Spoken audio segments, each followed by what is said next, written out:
찬양대가 되게 단합이 잘 된다 이런 느낌을 가지는 이유는 분명히 숫자는 좀 부족한데 지난주보다 소리가 더 커지는 게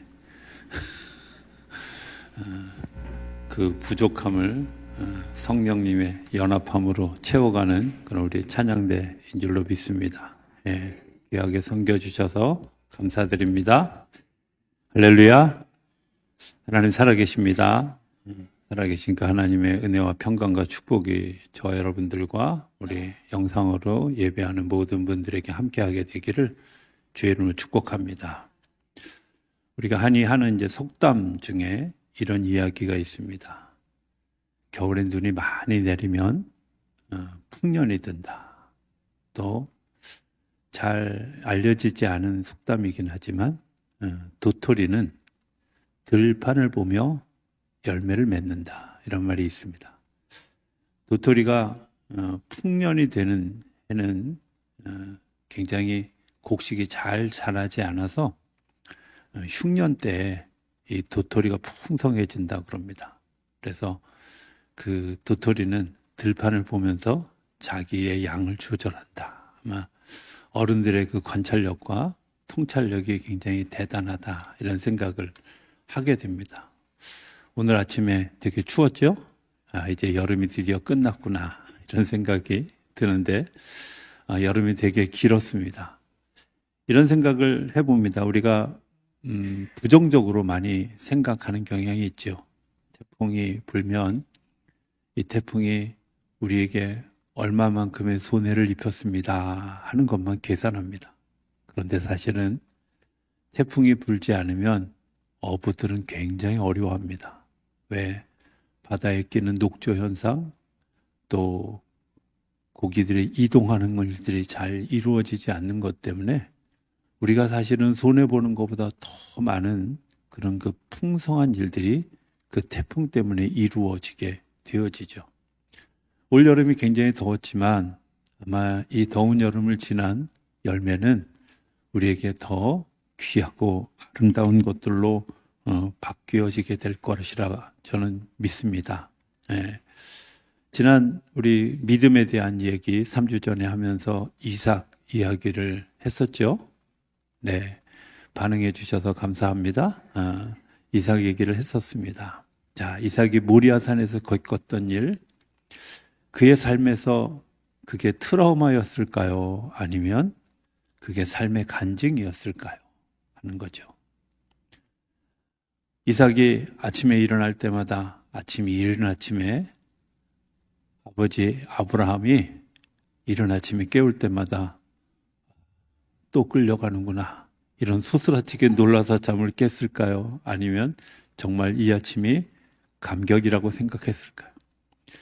그에게 나무 짐을 지우고 산에 올라가자 아버지가 말씀하실 때 도살장에 끌려가는 소처럼 끌려갔을까요? 아니면 또 다른 하나님의 역사를 보여주시려는 것일까 하고 기대하게 됐을까?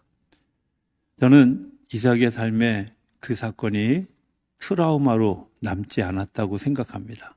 왜? 그가 분명한 하나님의 역사를 보았고 하나님의 역사를 보았기 때문에 그의 삶에 녹아내려진 무언가가 있었기 때문이겠죠. 인생을 이야기하면서 사람들의 색깔 혹은 맛 이런 이야기들을 합니다. 너는 어떤 맛을 가졌느냐? 나는 어떤 맛을 가졌을까?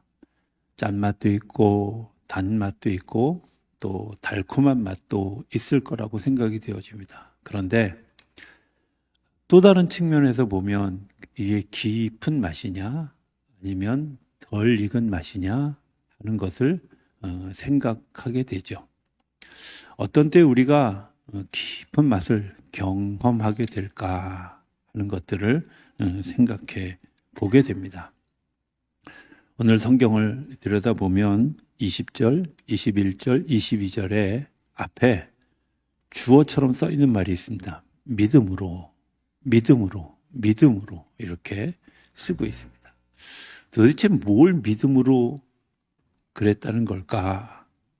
그리고 그 믿음으로 되어진 결과가 무엇일까 하는 것들을 생각하게 되는데 오늘 이 세 절이 다 이삭의 아들 야곱과 에서를 축복한 이야기, 또 야곱이 자기의 자녀들을 축복한 이야기, 그리고 요셉이 그 후손들을 축복한 이야기가 나옵니다. 축복 기도라고 얘기도 하고 예언 기도라고 이야기하기도 합니다. 예언이라는 게 뭘까? 사전에 보면 미리 되어질 일을 말하는 것이라고 정의합니다.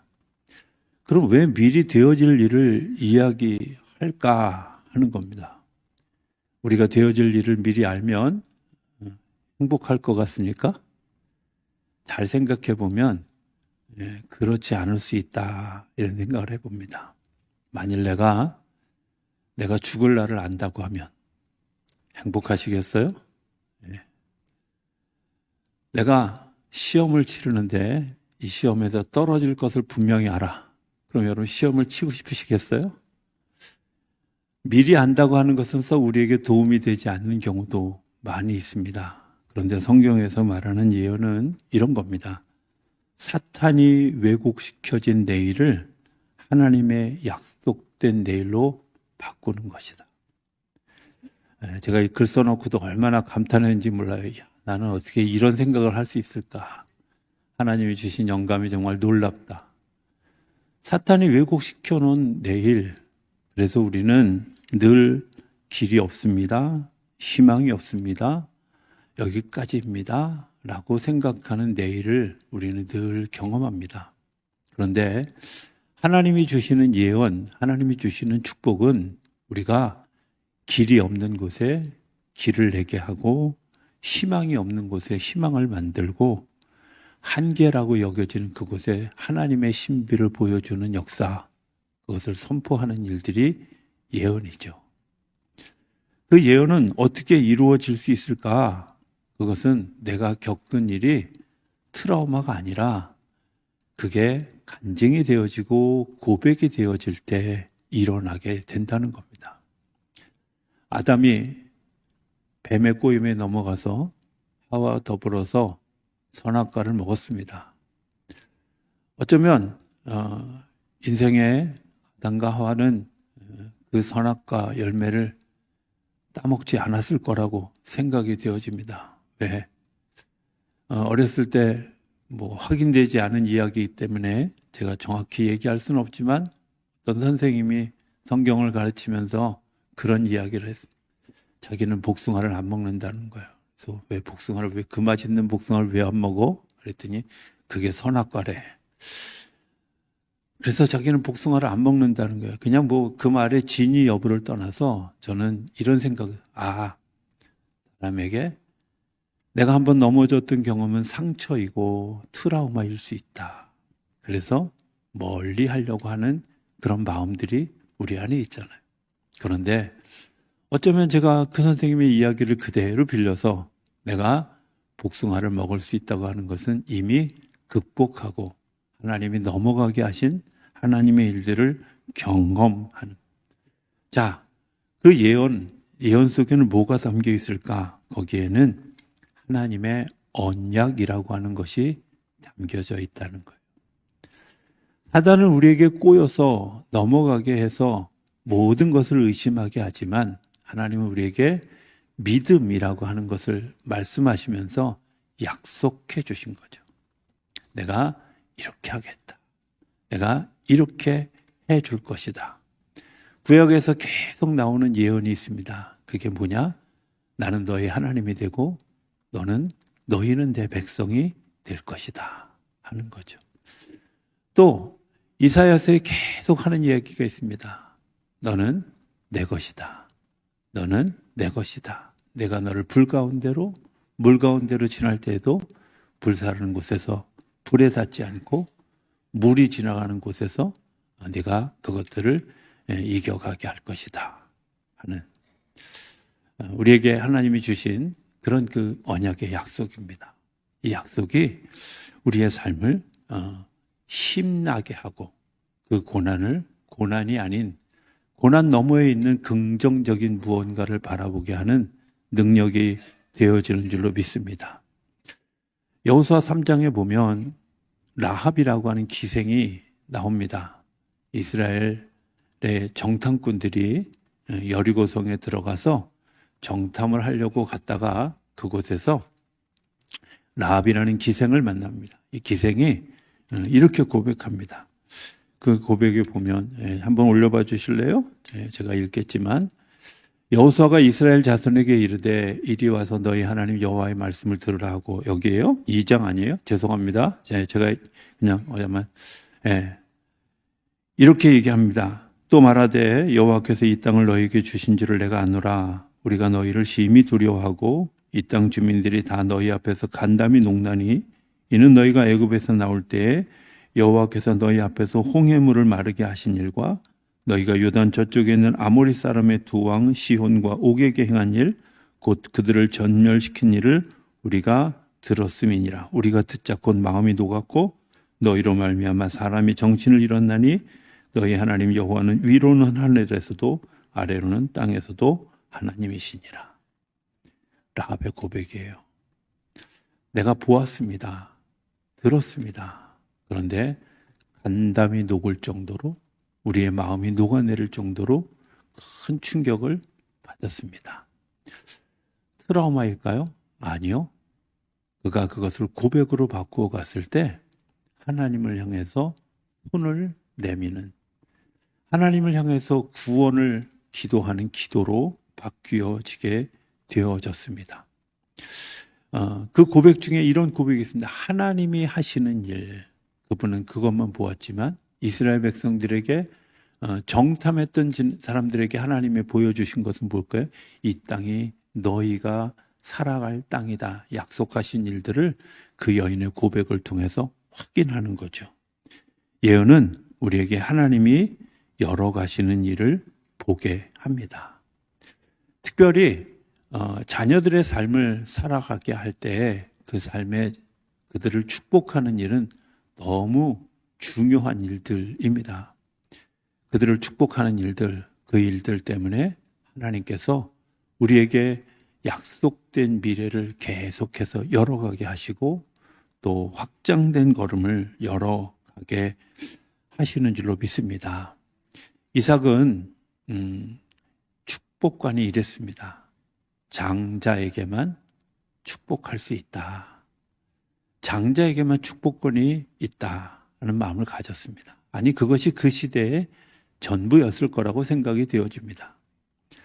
그래서 어찌됐든 야곱이 아버지를 속여서 축복권을 받고 아버지의 축복을 받고 이제 재산도 다 물려받았습니다. 에서가 와서 항의합니다. 아버지 야곱이 아버지를 속여서 축복을 받았습니다. 그때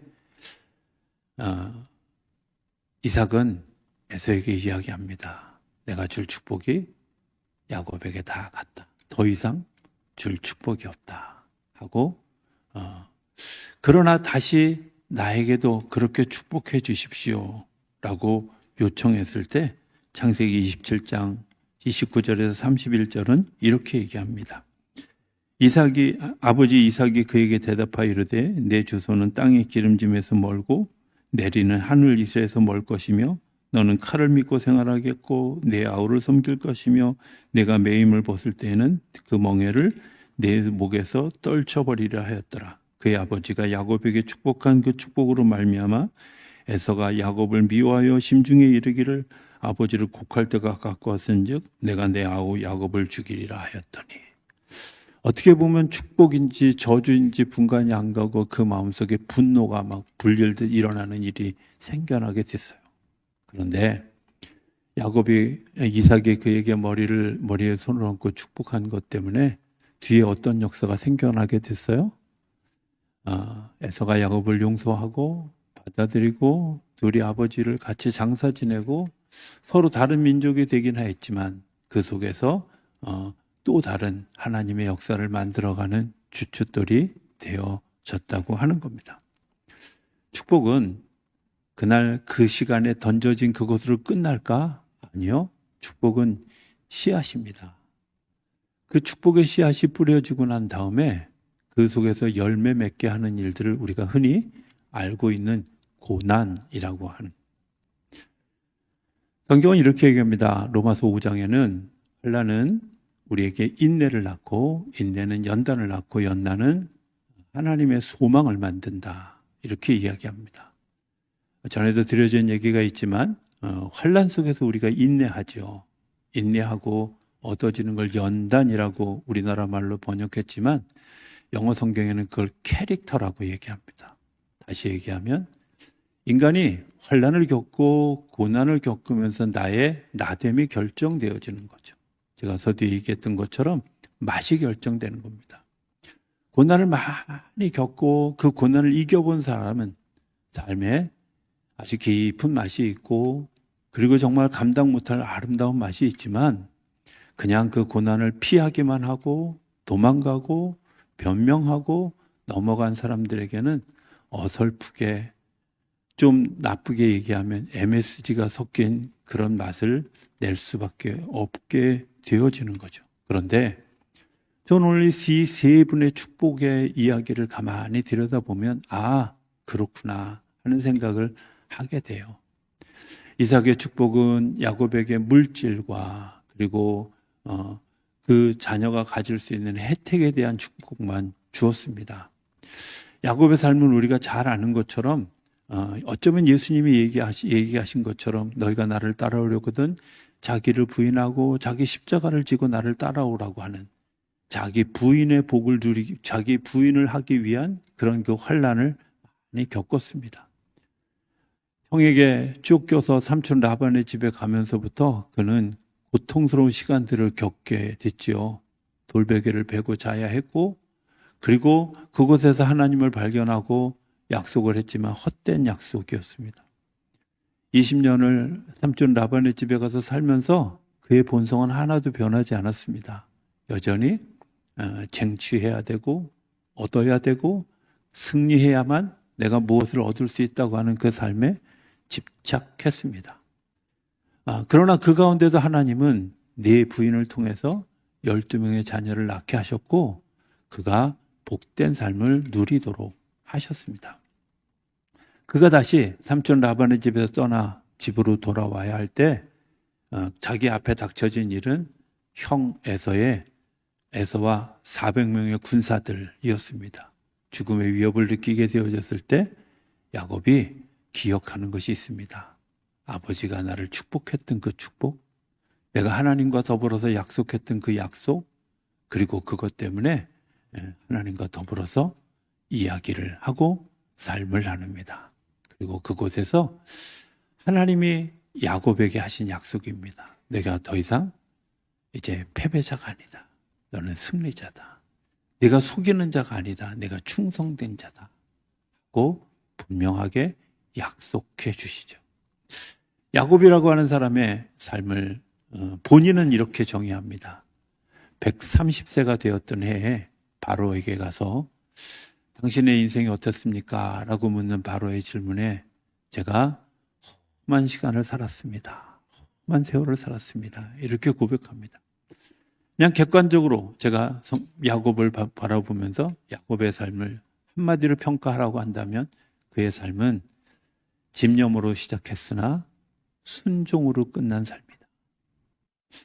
그의 삶에 내가 자기를 포기하고 자기를 부인하는 그 많은 환난을 겪으면서 하나님 앞에 순종하고 순종한 것 때문에 그의 삶의 지경이 넓어져서 12명의 자녀들을 한 사람 한 사람 축복할 수 있는 축복의 역사가 일어났고 그 축복의 역사가 모세로 이어졌고 모세로 이어진 것뿐만 아니라 그 12지파가 이스라엘의 약속된 그 가나안 땅에 그 약속된 대로 그 지파들이 땅을 차지하는 역사가 일어나게 되어졌다는 거예요. 뿐만 아니라 이스라엘의 역사 가운데서 그 야곱이 축복했던 그 기도의 내용대로 그의 삶의 역사들이 이어졌다는 거예요. 아버지 이삭은 자녀들을 축복하면서 그냥 한 자녀에게만 축복할 수밖에 없는 작은 권한이었지만 12명의 자녀에게 축복하는 일들, 아버지는 단순히 그냥 야곱과 에서의 삶에만 관여했지만 고난을 겪고 그 고난 속에서 하나님과 더불어 이겼던 야곱은 더 큰 역사를 위해서 기도할 수 있고 바라볼 수 있는 영적인 시선이 열려져 있었다는 거예요. 요셉은 어땠을까 하는 것을 생각하게 됩니다. 오늘 성경에는 이렇게 얘기합니다. 믿음으로 요셉은 임종할 때에 이스라엘 자손들이 떠날 것을 말했다. 도대체 요셉은 어떤 일을 겪었길래 자녀들 정도가 아니라 이스라엘 백성 전체를 품고 기도하는 일들이 일어나게 되어졌습니다. 예수님의 다시 따라오는 조건에 대한 이야기를 돌이켜보면 자기를 부인하고 자기 십자가를 지고 나를 따르라. 요셉에게 주어진 십자가가 뭐였을까요? 그것은 아마 백성들을 구원하기 위한 이제 경계를 넘어서서 또 다른 역사를 만들어가는 일들. 그런데 요셉의 삶을 가만히 들여다보면 참 억울하다 이런 생각을 하게 되죠. 제가 형들로부터 질투를 받았습니다. 자, 질투를 받은 이유가 뭐예요? 내가 아버지 보고 채색옷 사달라고 졸르지 않았어요. 어떤 분들은 가끔 이렇게 얘기해요. 요셉이 꿈꾸는 사람이었다고. 아니, 꿈은 다 꿔요. 근데 그 꿈을 간직한 사람이지 꿈꾸는 사람은 아니에요. 하나님이 꿈을 꾸게 하신 거죠. 또 그가 억울한 일을 당했습니다. 형들로부터 질시를 받았습니다. 아니, 내가 무슨 라헬에게서 태어나고 싶어서 태어난 것도 아니고. 그죠? 또 하나님이 그렇게 축복하신 만큼 잘났다면 잘났으니까 그런 거지 뭘 어떡하겠어. 그죠? 태생이 잘난 걸. 그런데 억울합니다.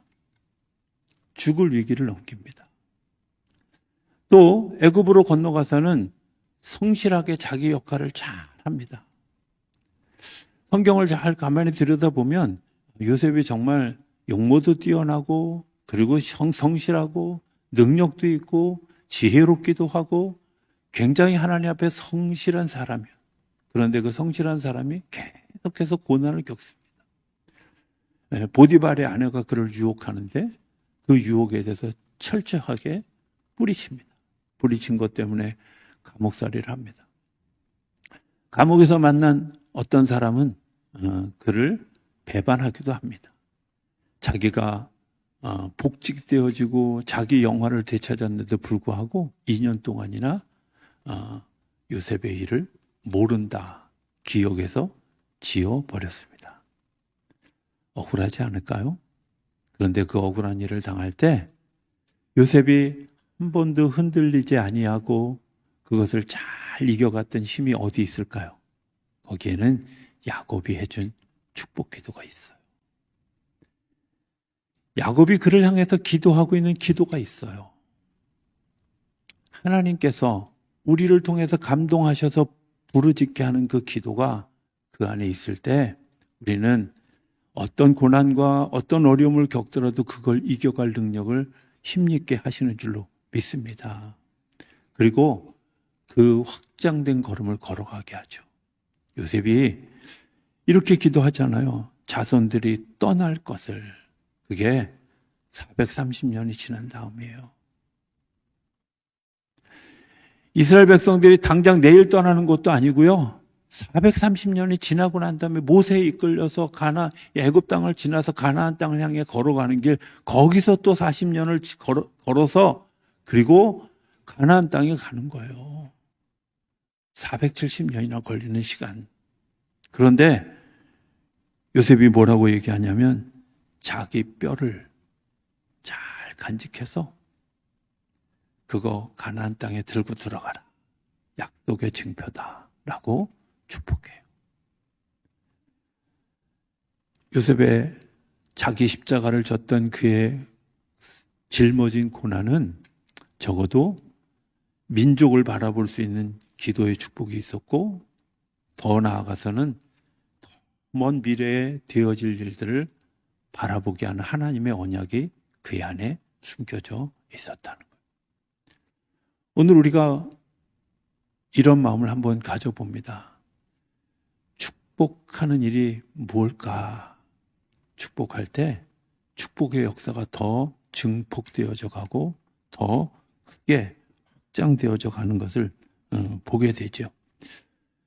갈라디아서 6장 9절은 우리에게 뭐라고 얘기하냐면 우리가 선을 행하되 낙심하지 말지니 포기하지 아니하면 때가 이름에 거두리라. 하나님이 주신 약속이에요. 축복은 우리가 선한 것들을 행하는 거죠. 낙심하지 않아야 될 이유는 하나님의 능력이 우리 안에 임하여지고 포기하지 않는 것은 하나님이 우리를 일으켜 주시고 그리고 때가 이르면 거두게 하시는 열매가 우리 안에 일어나게 하시는 줄로 믿습니다. 중요한 건 축복하면 할수록 영역이 넓어지고 걸음이 확장되어진다는 사실이에요. 고린도전서 12장에 나오는 굉장히 애매모호한 이야기가 있습니다. 거기에는 등급들을 이렇게 나눠요. 병 고치는 은사, 능력 행하는 은사, 방언하는 은사, 이런 은사들을 쭉 얘기하면서 방언하는 것이 첫째고 그 다음에 그보다 더 잘하는 사람은 병 고치는 사람과 능력 행하는 사람과 그 다음에 가르치는 은사를 가진 사람과 그 다음에 지도자들과 사도들이 각각 등급이 다른 것처럼 바울이 설명합니다. 정말 등급이 다른 걸까요? 아니요. 계급이 다른 게 아니라 그가 가지고 있는 삶의 맛이 다른 거죠. 어설픈 맛이 아니라 깊은 맛을 내는 거예요. 왜? 방언하는 건 나와 하나님만 있으면 돼요. 옆에 사람이 들을 이유 없는 거잖아요. 그런데 능력 행하고 병 고치는 건요, 나와 하나님과 그 대상만 있으면 돼요. 그리고 지금 이 순간, 조금 더 나가면 몇 개월 안에 일어나는 일이에요. 교사를 하는 것은, 가르치는 일을 하는 것은 최소한 12명 정도의, 최대한 12명 정도의 자녀들이 가르치는 학생들이 있고, 그리고 그 열매는 교육이 100년 대계라고 이야기하는 것을 보면 100년 후에 열매를 맺게 될 수도 있어요. 짧게는 10년, 30년 후에 그 열매를 보게 돼요. 그런데 사도들은 영역이 달라요. 사도들은 주님 오시는 그날까지, 그리고 사도들에게 명령하신 땅 끝까지 이르러 증인이 되라. 삶의 영역이 전혀 다른 거예요. 내가 보고 있는 영역이 전혀 다른 거죠. 오늘 내가 누군가를 축복하고 믿음으로 그 일을 축복할 때 하나님이 우리 안에 어떤 역사를 더하실까? 내가 깊은 맛을 가지는 것뿐만 아니라 어떤 고난도 이겨낼 수 있는 능력을 우리에게 허락하시고 그 고난을 통해서 나의 캐릭터를 만들어가고 또 다른 소망을 만들어가는 귀한 일들을 열어가게 하시는 줄로 믿습니다. 그 모든 일의 근원에 뭐가 있어요? 믿음이라는 것이 있습니다. 그래서 오늘 20절, 21절, 22절은 다 같이 얘기합니다. 믿음으로, 믿음으로, 믿음으로. 저는 우리 성도님들이 믿음으로 자녀들을 축복하고 믿음으로 우리 이웃들을 축복하는 귀한 일들이 열려지게 되기를 소망합니다. 죽음에 대한 그런 그 논문을 쓰면서 제가 하나님께 이런 지혜를 구했습니다. 하나님, 제가 그동안은 하나님이 부르실 때 제가 잠자듯이 하나님 앞에 갔으면 좋겠습니다. 이렇게 기도했었는데 하나님이 나에게 또 다른 마음을 주시면 제가 그 마음을 가지고 기도하겠습니다 하고 하나님께 기도하면서 하나님이 주셨던 마음이 이런 마음이었습니다. 제가 현직에 있을 때는 죽음에 가까운 것을 느꼈을 때 우리 성도들 한 분 한 분을 다 축복하며 기도하고 그리고 정말 영광 중에 하나님 앞에 갔으면 좋겠다. 그게 기도의 제목이 되었고, 혹시 은퇴하고 난 다음이라면 그동안 섬겼던, 그러나 같이 기도하기를 원하는 분들 이제 같이 기도하고 그리고 정말 그 축복하고 그리고 영광 중에 하나님 앞에 갔으면 좋겠다, 이런 기도를 이제 하게 됐고 또 그렇게 하고 있습니다. 왜? 믿음으로 축복하는 일이 얼마나 복된 일인지, 이 험한 세상에서 쓰러지지 아니하고 고난 많은 세상에서 좌절하지 아니하고 사단에게 내어줬던 권리를 다시 하나님의 약속으로 바뀌어지는 일들이기 때문에 그렇습니다. 저는 저와 여러분들의 고백 가운데, 이제 입술 가운데 그런 축복을 통해서 삶에 겪어지는 일이 트라우마가 아닌 고백이 되어지고 그 고백이 축복으로 바뀌어져서 우리의 삶의 걸음이 확장되어지고 더 깊은 맛을 내는 거룩한 일에 사용되어지는 우리 모두가 되어줄 수 있게 되기를 주의 이름으로 축복합니다.